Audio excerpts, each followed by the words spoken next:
আমি তাকে চলে যেতে দেখে দ্রুত দিয়া আপুর ঘরে এলাম। দিয়া আপু কাঁদছেন, শব্দ করে নয়, এবার মূলত ফুপাচ্ছেন। মেয়েলি চিপচিপে গা মৃদুমন্দ কাঁপছে। আমি চেহারায় বড্ড আদর সহানুভূতিশীল ছাপ ফুটিয়ে তোলার চেষ্টা করে দিয়া আপুর কাঁধে হাত রাখলাম। আপু সঙ্গে সঙ্গে রাগে ফুঁসে উঠে বলল, ওই গাধার বাচ্চাকে আমি জাস্ট মেরে ফেলবো। ভাইকে দেখে পালিয়ে যাবে না, উল্টো নিচে থেকে কুত্তার মতো আমার নাম ধরিস ডাকতে শুরু করলো। ধৈর্যহীন ফালতু ছেলে, ওরে একবার হাতে কাছে পাই আজ তো চিবিয়ে খেয়ে ফেলবো, লবণ অব্দি লাগাবে না, শয়তান একটা। আমি হতাশ নিঃশ্বাস ফেলে বসে রইলাম। আহনাব ভাইয়ের এতক্ষণ জ্ঞান প্রধান সব দিয়া আপুর মাথার উপর দিয়ে চলে গেছে। আপু প্রেম করা ছেড়ে দেবে ভেবে কাঁদছে না, বরং তার মশা প্রেমিকের রক্ত কিভাবে চুষে খাবে সেই উপায় ভেবে কেঁদে মরছে। প্রেমের কি জ্বালা, এ জ্বালা সহে না। আপুকে দেখে আমার প্রেম করার শখ মিটে গেছে। আমি প্রতিজ্ঞা করলাম ইহকালে প্রেম করিব না, বরং এক সুন্দর ছেলে দেখে বিয়ে করে তার সঙ্গে প্রেম করব, হালাল প্রেম। আমি ভীষণ আদর ঠেলে আপুকে বললাম, চা খাবে আপু? বানিয়ে দেই, ভালো লাগবে।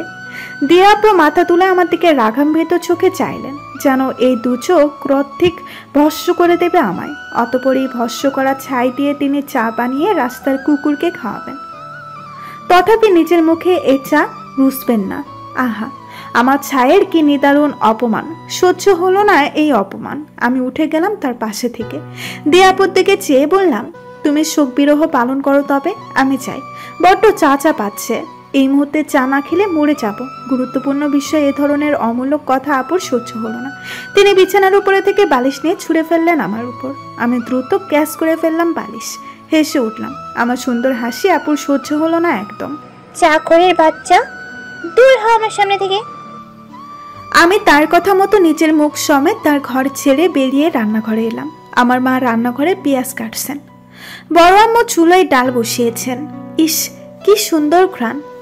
আমাদের বাসায় বড় আম্মু সবসময় রান্না করেন, আর আমার আম্মুর কাজ সব সবজি, পেঁয়াজ কেটে দেওয়া, মশলা বাটা। বড় আম্মু আর আম্মু ভাগ করে কাজ করেন। যদি বড় আম্মু রান্নাঘরে থাকেন তবে আম্মু ঘর দোর পরিষ্কার করে ফকফকা করে নেন। বড় আম্মু তার বাথরুমে কাপড় না কেচে বাহিরে চলে গেলেন। আমার আম্মু তখন বড় আম্মুর কাপড় কেচে রোদে শুকাতে দিয়ে দেন। একই ব্যাপার বড় আম্মুর ক্ষেত্রেও ঘটে, দুজনে মিলেমিশে কাজ করেন। শুনেছি যৌথ পরিবারের মনোমালিন্য বেশি হয়, অথচ আমি যখন ছোট ছিলাম তখন আমি সবসময় ভাবতাম বড় আম্মু আর আম্মু বোধ হয় আপন বোন, তাদের কখনো আমি ঝগড়া করতে দেখিনি। বড় আম্মু আম্মুকে সবসময় তুই বলে সম্বোধন করে, ছোট বোন ভাবেন। আম্মুও নিজের বড় বোনের ন্যায় ভালোবাসেন। বড় আম্মুকে দুটো চুলোতে পাতিল বসান, একটাতে গরম পানি, অপরটাতে ডাল। কফি নিশ্চয়ই আহনাব ভাই খাবেন। এক্সারসাইজ করে ওনার কফি না হলে দুপুরের ভাত হজম হয় না। চিনি ছাড়া কালো কফি খেলে সারাক্ষণ কালো কালো কথা বলেন, তার কথা নর্দমার পানিও সহ্য করে না। আমি বড় আম্মুর পাশে এসে দাঁড়ালাম। বড় আম্মুর ডাল নাড়ছে। আমি খুব আদর কণ্ঠে বললাম, আমি চা খাবো। বড় আম্মু শাড়ির আঁচলে ঘামে ভেজা মুখ মুছে ডালের আঁচ কমিয়ে দিলেন। অতঃপর বললেন, একটু দাঁড়া মা, আহনাফের কফিটা বানিয়ে দেই, তারপর করে দিচ্ছি। তোমার করা লাগবে না, আমি করে নেব। আচ্ছা বস তাহলে। আমি মায়ের পাশে এসে বসলাম। বড় আম্মু কফি বানিয়ে আমার দিকে এগিয়ে এলেন, বললেন, আভা, এটা নিয়ে দিয়ে আস না আহনাফের ঘরে, এখানে কাজ আছে আমার, তুই যা, আমি তোর চা বানিয়ে দিচ্ছি। আমার মা বাদ সাধলেন, আমাকে নিত্যের ন্যায় ধমক দিয়ে বললেন, এই ভর দুপুরে কিসের চা আপা? কোনো চা বানিয়ে দেবেন না ওকে, 3 বেলা চা খেতে খেতে শুকিয়ে যাচ্ছে একদম। বড় আম্মু হাসলেন খানিক, আমাকে তাড়া দিয়ে বললেন, পরে কথা বলিস, কফি ঠান্ডা হচ্ছে, দ্রুত গিয়ে দিয়ে আয়। অগত্যা আমি মুখের মধ্যে কালো বিরক্তি মেখে কফি হাতে আহনাব ভাইয়ের ঘরের দিকে গেলাম। এক হাতে দরজায় টোকা দিলাম। ভেতর থেকে আওয়াজ এলো, খোলা আছে। আমি দরজা খুলে ভেতরে প্রবেশ করলাম। আহনাব ভাই বিছানায় বসে ল্যাপটপে পড়ছেন। বিছানায় খাতা, কলম, পেন্সিলের ছড়াছড়ি। ছুটিতে বাড়ি এসেও পড়াশোনা, একেই বলে ব্রিলিয়ান্ট স্টুডেন্ট। বোধহয় গোসল করেছেন মাত্র। ঘরময় শ্যাম্পুর মোমো ঘ্রাণ। ভেজা টাওয়াল চেয়ারে ঝুলিয়ে রাখা। খারাপ লোক, ভেজা টাওয়াল অব্দি মেলে দেয়নি। গন্ধ ধরবে টাওয়ালে। আমি কফির কাপ তার বিছানার পাশে টেবিলে রেখে টাওয়াল বারান্দায় মেলে দিলাম। ঘর থেকে বেরিয়ে যাব তার পূর্বে আহনাব ভাই বললেন, বাথরুমে আমার কাপড় রাখা আছে, 5 মিনিটের মধ্যে এসব ধুয়ে ছাদে মেলে দিয়ে আয়, কুইক। আমার রাগ হলো ভীষণ। তুমুল রাগে ক্ষত বিক্ষত করে ফেলতে ইচ্ছে হলো তার মাথা। যেমন তেমন রাগ নয়, বরং ইচ্ছে করছে তার বুকের উপরে বসে একখানা নতুন ধারালো ছুরি নিয়ে তার গলায় তাক করে বলতে, কেন করব? কাজের লোক পেয়েছ আমায়? নিজের কাজ নিজে করলে কি হাত খসে পড়ে যাবে? নিজের কাজ নিজে করলে কি হাত খসে পড়ে যাবে? হাত খসে পড়ার আগে যদি এই খাতাখানা কেটে নিজের কাছে রেখে দেই, কি হবে? খুশি হবে? খারাপ ছেলে। অথচ হাই, আমি যে বলতে পারবো না সেসব ভয়ঙ্কর কথা। আহনাব ভাই আমাকে কেটে নদীর জলে ভাসিয়ে দেবেন, তারপর হেসে খেলে ঘরে ফিরে বলবেন, আমাকে নদীর বুকে ভাসিয়ে দিয়ে এসেছি ছোট কাকি, তোমার ঘরের জঞ্জাল ভ্যানিশ। আমার মা নিশ্চয়ই খুশি হয়ে আদরের ভাসুরের ছেলেকে মাথায় তুলে নেচে বেড়াবেন। তার পছন্দের পাস্তা আর কফি নিয়ে তার মুখের সামনে ঘুরঘুর করবেন। নিজের মা কিনা শেষ অব্দি পর হয়ে গেলেন। ইস, দুঃখে আর বেঁচে থাকতে ইচ্ছে করে না, মরে যাওয়ার সাহস নেই। কবরে চিন্তা শুয়ে থাকলে কেমন হয়? এক অদ্ভুত অ্যাডভেঞ্চার অনুভব হবে। আগামীকাল টিয়া আপুকে নিয়ে নতুন একটা ঝরঝরে কবর খুঁজে তার বুকে লম্বালম্বি শুয়ে থেকে ব্যাপারখানা পরখ করে দেখতে হচ্ছে। অ্যাডভেঞ্চার হবে নাকি অন্য কিছু দেখতে হবে বিষয়টি। ওয়ে হ্যালো মিস গন্ধরানী, এখন স্ট্যাচু হয়ে দাঁড়িয়ে আছিস কেন? যা কাপড় ধুয়ে দে, 5 সেকেন্ড সময় দিলাম, এর মধ্যে কাপড় ধুতে না গেলে আজকে কঠিন পড়া দেওয়া হবে তোকে। কঠিন পড়া বলতে আহনাব ভাই কি বুঝালেন? পদার্থবিজ্ঞানের বুয়েটের ন্যায় ঘুরিয়ে পেঁচিয়ে প্রশ্ন, যাকে আহনাব ভাই সম্বোধন করেন মেডিকেলের ভাষায় ক্ষুদ্রান্তের ইলিয়াম প্রশ্ন। আমি মরে যাব এসব ইলিয়াম প্রশ্ন সলভ করলে। দ্রুত বাথরুমে চলে গেলাম। বালতিতে কাপড় চুবিয়ে রাখা। আমি কোমরে ওড়না পেঁচিয়ে সুন্দর করে কাপড় সব কেচে বেরিয়ে এলাম। বালতি নিয়ে মেঝেতে রেখে বাথরুমের সিটকিনি আটকালাম। বাথরুমের দরজা খোলা রাখলেন আহনাব ভাই। চেঁচিয়ে ঘর ভেঙে ফেললেন। ভীষণ খুঁতখুঁতে স্বভাবের সে। ক্লান্ত লাগছে। আমি কপালের ঘামটুকু মুছে আহনাব ভাইকে দেখলাম ভীষণ মনোযোগ দিয়ে কিছু একটা অঙ্কন করছে। আমি একটু এগিয়ে গেলাম তার দিকে। মাথা খানিক ঝুঁকে তার খাতার দিকে চাইলাম। হাত আঁকছেন। খাতার এপার ওপার ঘিরে বিশাল এক হৃদয়। ভালো এঁকেছেন। আমাকে তার খাতা দেখে দেখে আহনাব ভাই ধমক দিলেন, হেই, এখানে কি? যা কাপড় ছাদে মেলে দিয়ে আয়। যাবো তো, আগে বলুন এই হার্ট কার? আপনার? আহনাব ভাই বিরক্ত হয়ে বললেন, না, তোর মতো গন্ধ নারীর। আমার হাত দেখেছেন কখনো? দেখা লাগে না, আমি জানি তোর হার্ট হচ্ছে তোর মতোই গন্ধযুক্ত এবং ছোট। আমি গাল ফুলালাম। অভিযোগ করে বললাম, আমার হার্ট ছোট না, অনেক বড় হার্ট আমার, ঠিক এই ছবির মতো। আহনাব ভাই দারুণ অবাক হলেন। বিস্ময়ে যেন তার দাঁতে দাঁত লেগে যাবে। চোখ বড় করে খাতা দেখিয়ে বললেন, এত বড় হার্ট একমাত্র আমার মতো বিশাল মনের মানুষের হতে পারে, তোর মতো নির্দয়ের এই হার্ট অসম্ভব। আপনার হার্ট আছে? মানে তুই কি বলতে চাইছিস? আমার হার্ট নেই? আমি হার্টলেস? আমি মৃদুস্বরে আওড়ালাম, নেই তো। আমার আর একটি কথা কানে তুললেন না আহনাব ভাই। হার্ট আঁকা খাতা ঢেকে আঙুল দিয়ে ইশারা করলেন। বালতির পানিতে মেঝেটা ভিজে যাচ্ছে, দ্রুত কাপড় মেলে আয়। আমিও আর দাঁড়ালাম না। মাথায় কাপড় তুলে বালতি নিয়ে চলে গেলাম ছাদে। আবার পূর্বে ভিড়িয়ে রাখা দরজা সম্পূর্ণ মেলে দিয়ে গেলাম। আমার কাছে আহনাব ভাই দারুণ চটবেন। ঠিক তাই হলো। আহনাব ভাই পেছন থেকে চিৎকার করে উঠলেন, আভার বাচ্চা, দরজা লাগিয়ে যা। আমি কি শুনি সেসব আদেশ? একটুও না। এটা আমি গুনগুন করে সুখী সুখী কণ্ঠে গান গাইতে গাইতে সিঁড়ি পেয়ে ছাদে উঠে পড়ছি। এর কারণ কি? কারণ হচ্ছে আমি আহনাব ভাইকে রাগিয়ে তুলতে পেরে ভীষণ সুখ অনুভব করছি। এই সুখে পাখির ন্যায় উড়ে যেতে পারলেও দুঃখ নেই, শুধু একটা আফসোস, মানুষের ডানা নেই। ডানা থাকলে মন্দ হতো কি? সব সময় না থাকুক, শুধু কাজের সময় ডানা গজিয়ে যেত, মন নিয়ন্ত্রিত ডানা পিঠে ভেতরে থাকতো। মনকে যখন বলবে, মন দ্রুত দুখানা ডানা গজাতো। আমি এখন উড়বো, মন ঠিকঠাক আমার কথা মতো পিঠ থেকে ডানা গুছিয়ে দেবে, তারপর আমি আকাশে বাতাসে চরচর করে উড়ে বেড়াবো। ইস, ভাবলে সুখে এক্ষুনি উড়ে যেতে ইচ্ছে করছে। সাথে কাপড় মেলে নিচে রান্নাঘরে এলাম। বড় আম্মু আমাকে দেখে দ্রুত চুলেই চা বসালেন। দিয়া আপু আম্মুর সঙ্গে ধনে পাতা কাটছেন। আমি এসে হাত চালালাম তাদের সঙ্গে। রান্না প্রায় শেষ। বড় আম্মু আমায় চা করে দিয়ে ডাইনিং টেবিলে খাবার সাজাতে চলে গেলেন। আমি বিস্কুট দিয়ে চা খেয়ে পেট অর্ধেক ভরে বড় আম্মুর কাছে সাহায্য করলাম। আমার ভাই ওহি স্কুল থেকে এসে গোসল করে আহনাব ভাইয়ের ঘরে চলে গেছে। আহনাব ভাইয়ের ল্যাপটপে গেম খেলবে সে, এই অভ্যাস তার রোজগার। এই জন্য আম্মু ওহিকে অনেক পিটিয়েছে। স্কুল থেকে ফিরেই খাবার না খেয়ে গেম খেলা কি ধরনের অভ্যাস? আম্মু এসব একদম পছন্দ করে না। তবে ওহিকে মায়ের থেকে বাঁচানোর জন্য আহনাব ভাই আছেন। তিনি ঢাল হয়ে সামনে দাঁড়িয়ে থাকেন। আহনাব ভাই যখন আদর করে আম্মুকে বলেন, আহা কাকি ভয় পাচ্ছ তো ওহি? আম্মু আর কিছুই বলতে পারেন না। তখন ভয়াত্মক ছেলের মুখের দিকে চেয়ে রাগে গজগজ করে চলে আসেন আহনাব ভাইয়ের ঘর থেকে। ওহিকে সবসময় মায়ের থেকে বাঁচান, অথচ আমার বেলা উল্টো আম্মুকে উস্কে দেন। বলেন, কাকি আভা হয়েছে চূড়ান্ত ফাজিল, ওকে মেরে হাড্ডি ভেঙে দেওয়া উচিত। কাকি তোমার কি মারার জন্য কোনো লাঠি লাগবে?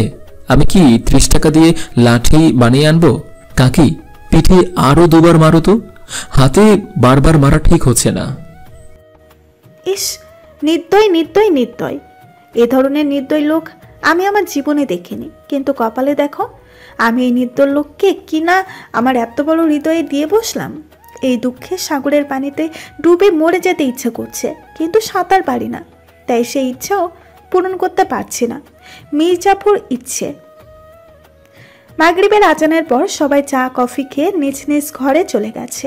দিয়া আপু ঘরের পড়ার অজুহাত দরজা আটকে দিয়েছে। তবে আমি জানি আপু আজ পড়বে না, বরং লুকিয়ে থাকা ফোন নিয়ে তার মশা প্রেমিককে ভীষণ ছাড়বেন। উহিকে আম্মু পড়তে বসিয়েছে। শুধু আমি একা বসার ঘরে বসে টিভি দেখছি। টিভিতে দারুণ এক মুভি দিচ্ছে। ক্রিটিক্যাল সিন চলছে। নায়ক নায়িকাকে কেড়ে আনতে যাচ্ছিল ভিলেনের কাছ থেকে। নায়িকার কণ্ঠে নায়কের জয়গান। আহা! খানিক পর আমার হাত থেকে টিভির রিমোট আহনাব ভাই এসে খপ করে টেনে নিয়ে গেলেন। টিভি বন্ধ করে দেওয়ার সঙ্গে সঙ্গে আমার রাগ হলো ভীষণ। আমি বললাম, রিমোট কেন নিলে? মুভি দেখছিলাম তো। আহনাব ভাই ভ্রু কুচকিয়ে বললেন, গর্দভ নারী, এখন কিসের টিভি দেখা? পড়তে বস যা। আমি মুখ লাল রঙে রাগ মেখে নিচের ঘরে চলে এলাম। না হলে দেখা যাবে মায়ের সঙ্গে আমার ইজ্জতের হালুয়া বানিয়ে দেবেন তিনি। আমার ঘর থেকে শুনতে পেলাম আহনাব ভাই চিৎকার করে বড় আম্মুকে বলছেন, মা আমি বাহুবল যাচ্ছি, ফিরতে লেট হবে। এসব ঘটনা ছিল আহনাব ভাইকে আমার চক্ষু বিষ বলার কিছু বিশেষ কারণ। কিন্তু ধীরে ধীরে এই চক্ষু বিষ মানব যখন আমার মন ব্যথার কারণ হয়ে দাঁড়ালো, ততক্ষণে অনেক দেরি হয়ে গেছে। অনুভূতিরা ছন্ন ছাড়া হয়েছে। দলছুট পালিয়ে গেছে মস্তিষ্কের মানা। যত বড় হয়েছি বুঝতে পেরেছি আমি উচ্ছন্নে গেছি। আহনাব ভাইয়ের ভাষায় যাকে বলে আকাশে উড়ে বেড়াচ্ছে। নিচে তাকানোর সময় পাচ্ছি না, দিন দুনিয়ার খবর রাখছি না। অথচ আমি জানি শুধু আমি নয়, বরং আহনাব ভাই নিজেও আমাকে পছন্দ করে। কিন্তু এই লোক হচ্ছে দুনিয়ার খারাপ। কখনো স্বীকার করবে না এই কথা। স্বীকার করলে যেন মাথায় নুয়ে পড়ে যাবেন, আর উঠে দাঁড়াতে পারবেন না। আমাকে আর নিত্য নতুন নিয়মে চালাতে পারবেন না। আমিও হাল ছাড়ার পাত্রী নন। নিজেও মুখ ফুটে কিছু বললাম না। থাক না অনুভূতি লুকিয়ে। কি লাভ এক মস্ত ভাবওয়ালা মানুষের সামনে অনুভূতিকে ছোট করার? ধীরে ধীরে নিজেকে বেশ গুটিয়ে নিতে লাগলাম। আগের ন্যায় আহনাব ভাইয়ের সামনে যাওয়া বন্ধ করে দিতে লাগলাম। কেমন যেন হয়ে গেলাম আমি, একদম একা, ভীষণ ভরগুড়ে। আহনাব ভাই আমার এসব দেখলেন, অথচ চুপ থাকলেন। একবার এসে বললেন, না এই গর্দভ নারী, কি হয়েছে রে তোর? এমন মহাচন্দ্র বাকি মানুষের ন্যায় বসে আছিস কেন? মন পড়ছে নাকি? ইস রে! কিচ্ছু বললেন না তিনি, কিচ্ছু না, শুধু দেখে গেলেন। আগে আমি তার ঘরে কফি নিয়ে না গেলে তার চলেনি, আর এখন দিয়া আপু বড় আম্মু তার ঘর গুছিয়ে দেয়, কফি নিয়ে যায়, কাপড় ধুয়ে দেয়। আমাকে আর মনে করেন না তিনি। ইস, কি নিষ্ঠুর, কি নির্দয় পাষাণ মানবকে কি নাকি আমি এত বড় হৃদয় দিয়ে বসলাম। ইস, একদম উচিত হয়নি। না, আমি এক ভয়ঙ্কর সিদ্ধান্ত নিয়েছি। এই বাসা থেকে দূরে চলে যাব। আহনাব ভাইয়ের সামনে থাকলে নিজেকে আর সামলাতে পারবো না। আমি মস্ত কিছু করে বসবো, হয়তো তাকে খুনটুনো করে ফেলতে পারি, কি জানি। বড় হয়েছে এখন, একা থাকার অভ্যাস করতে হবে। মেয়ে হয়ে তো আর যেচে তাকে বলতে যেতে পারবো না ভালোবাসার কথা, খারাপ শোনাবে। তাই একা থাকার সিদ্ধান্তই ভালো মনে হলো। কলেজে পরীক্ষা শেষ করে মায়ের কাছে গিয়ে বললাম, মা, আমি ঢাকা যাব, সেখানে থেকে পড়াশোনা চালিয়ে যেতে চাই। আমার মা পারেন না খুন্তি দিয়ে পিটাতে আমায়। মেয়ে বড় হয়েছে, গায়ে হাত তোলার খারাপ দেখায়, তাই তিনি আমায় বেশ কঠোর কণ্ঠে বললেন, যেখানে আসো সেখানেই থাকো, বাড়ির মেয়ে বাইরে যাবে কেন? যাও, নিজের ঘরে যাও, বিছানা গোছাও গিয়ে। এ কথা শোনার পর আমার কি তেজের আগুনের চারপাশ যেন লন্ড ফন্ড করে দিবে। আমি হন করে নিজের ঘরে এসে দরজা আটকিয়ে দিলাম। দিয়াপু এসে আমাকে বুঝালেন, দরজায় কড়া নেড়ে দরজা খুলতে বললেন। অথচ আমি এসব কিছুই শুনলাম না। আমার এক কথা, এই বাসায় আমি থাকবো না, কখনো না। আমি ঢাকা যাব মানে যাবই। রাত হলো, বাবা এলেন, মা এলেন, বড় আম্মু বড় আপু ঘরের সামনে এসে দাঁড়ালেন। সবাই একজোট হয়ে ডাকাডাকি করলেন। তবুও আমি আমার কথাই বহাল থাকলাম।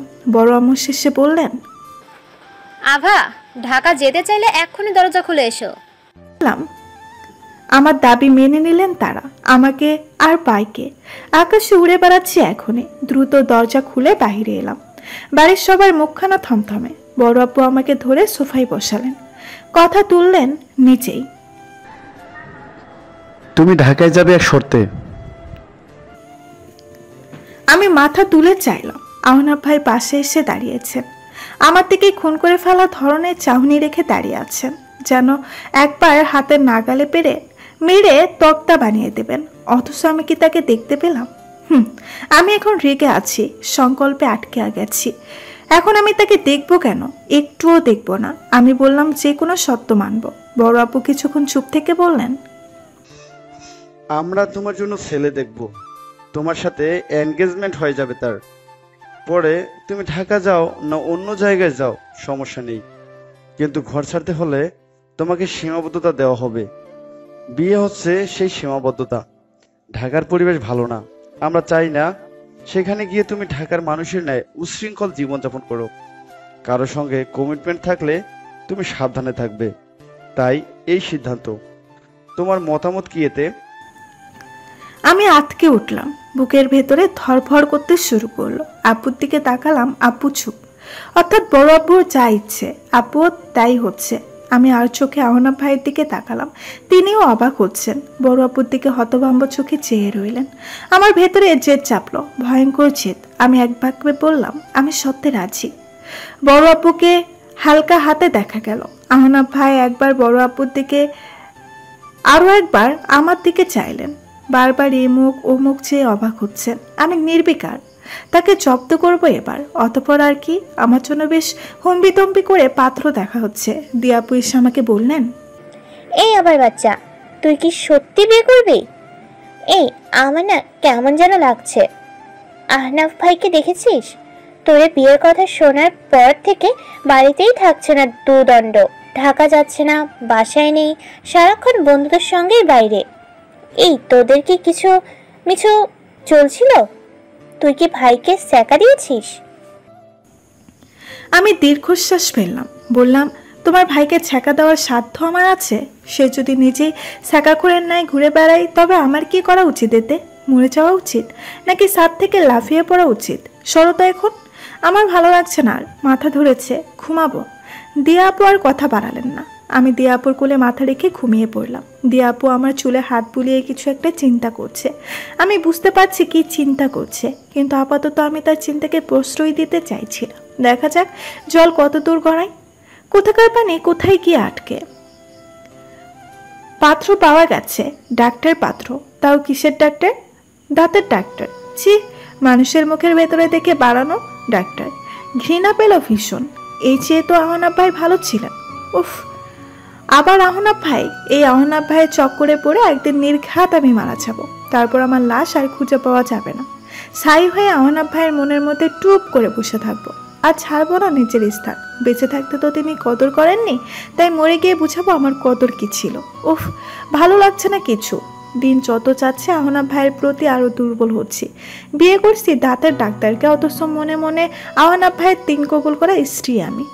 এই দহন আর সহ্য হচ্ছে না, মাথা ফেটে চৌচির হয়ে যাচ্ছে। আজ পাত্রপক্ষ দেখতে আসবে আমায়। কি তোড়জোড় বাড়িতে। বড় আম্মু বারবার আমাকে দেখছেন, রান্নাঘর দেখছেন, আবার ফোন করছেন আহনাফ ভাইকে। এই লোক আজ 3 দিন ধরে বাসায় নেই, কোথায় থাকছে কি হচ্ছে কেউ কিচ্ছু জানে না। লোকটা চালিয়ে মারলো আমাকে সহ সবাইকে। কবে ঠিক হবে সে? পাত্রপক্ষ রাতে আসার কথা ছিল, অথচ 11টা বেজে গেল, তারা আসেনি এখনো। বাসার সবাই চিন্তিত। আব্বু আর বড় আব্বু বারবার ফোন করছে তাদের, সুইচ অফ আসছে ফোন। এসব আরেক সমস্যা তৈরি হয়েছে। আমি ছাদে বসে আছি, দোলনায় দোল খেতে খেতে ভাবছি আসলে কি এই বিয়েতে আমি রাজি ছিলাম, নাকি শুধু আহনাফ ভাইয়ের সঙ্গে জেদ করে আমি রাজি হয়েছি, কোনটা জানি না। আমি কিচ্ছু জানি না, আমার ভালো লাগছে না আর। ছাদ থেকে এবার সত্যি সত্যি লাফিয়ে পড়তে মন চাচ্ছে, কান্না আসছে। এই জীবন আর লোক পেলাম না। একেবারে ঘর শত্রু বিভীষণকেই ভালোবাসতে হলো। নিজের কপাল নিজে খুঁড়ে ফেলতে মন চাইছে। ইস, যন্ত্রণা, এই যন্ত্রণা আমাকে তো আর বাঁচতে দিতে চাচ্ছে না।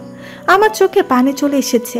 জেদের কারণে যা করেছি তা মোটেও ভালো করিনি, আমি জানি সেটা, কিন্তু তারপরেও নিজের মনকে মানাতে পারছি না। আহনাফ ভাইকে আমার পক্ষে ভোলা মোটেও সম্ভব না।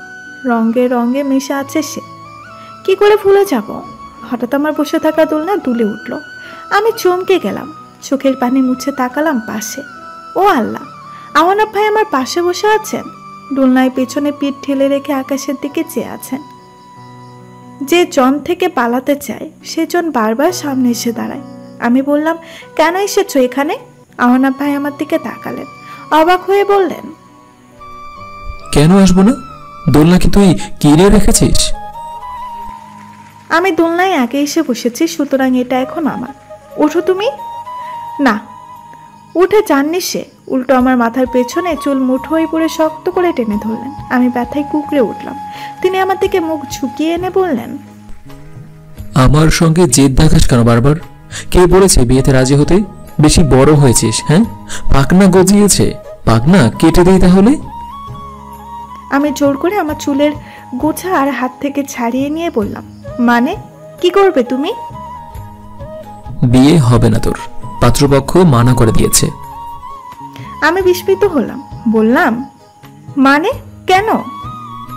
কারণ বর বাসায় রেডি থাকতে বাইরে থেকে পাত্র অনেক কোন ছাগলে। তুই এক গর্দব, আমার বাপ আরো এক মির্জাফর।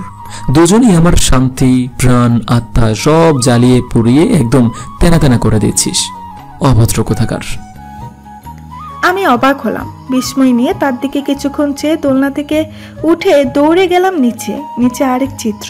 আমাকে দেখে বড় আম্মু এগিয়ে এলেন আমার দিকে, আমার গালে হাত রেখে চুমু খেলেন কপালে। আমি এখনো অবাক। বড় আম্মু মিষ্টি হেসে বললেন, দেখো দেখি কাণ্ড, বাড়িতে ছেলে রেখে বাইরে কিনা পাত্র খুঁজেছি।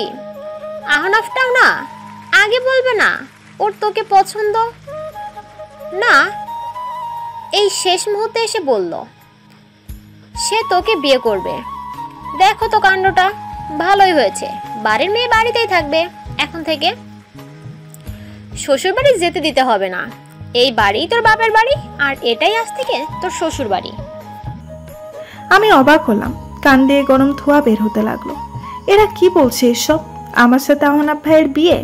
আমি কি অধিক সুখে অজ্ঞান হয়ে যাচ্ছি, নাকি খুশিতে পাগল হয়ে যাচ্ছি? কোনটা? হঠাৎ আহনাফ ভাই ছাদ থেকে নেমে আমার মাথায় মস্ত এক চাপড় দিয়ে বললেন, যা তো গন্ধরানী, এক কাপ কড়া করে কফি নিয়ে আয়। আর যা তখন গেছে, খুব মাথা ধরেছে, কফি নিয়ে আয়, যা কুইক। আমি এসব শুনেছি নাকি? আমি যে এখনো বিস্ময় কাটিয়ে উঠতেই পারিনি। কি হচ্ছে এসব? বিষ মানব থেকে সোজা বর মানব? ওফ, আমার মাথাটা ধরল মনে হয়।